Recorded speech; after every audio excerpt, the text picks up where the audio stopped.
জন্য আব্বা, এটা প্রথম আমার অল্প কথা, ইনসান হওয়া দরকার, ইনসান হওয়া দরকার।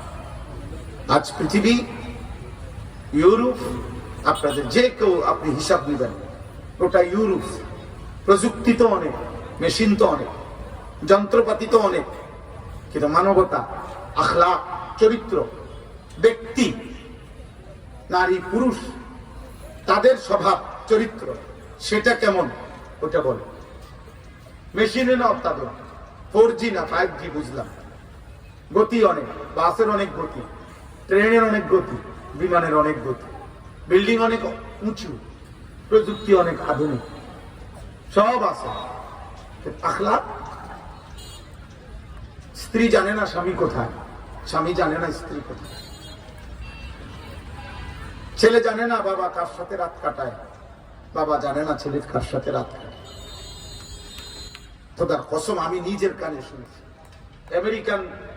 আমেরিকান বংশোদ্ভূত মানুষ, বাংলাদেশি না, আমেরিকান লোক দাওয়াত ও তাবলীগের মেহনতে কালেমা পড়ে মুসলমান হয়েছে, আমাদের বাংলাদেশের জামাতে আসছে। আর ওনার থেকে সরাসরি শুনছি যে আমরা এমন একটা পৃথিবীতে ছিলাম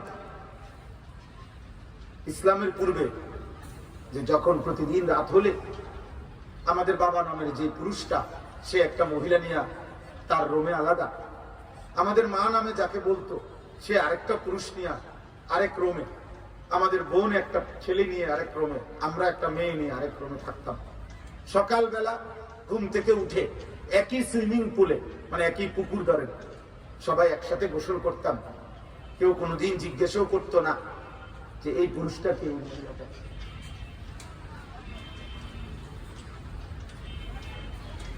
তো এই জন্য ভাইয়া, ইনসান তো ভিন্ন জিনিস, উপার্জন আরেক জিনিস, টাকা রোজগার করে এটা তো ভিন্ন জিনিস।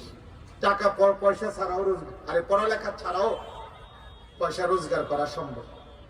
অসংখ্য মূর্খ বকর নাম দস্তখত করতে জানে না, টিপসই দেয়, হাজার হাজার কোটি টাকার মালিক এমন কোটি কোটি আছে, লাখ লাখ আছে। ওই রোজগার করে কেন? মিল ফ্যাক্টরি, বিল্ডিং দালান করলো কিভাবে?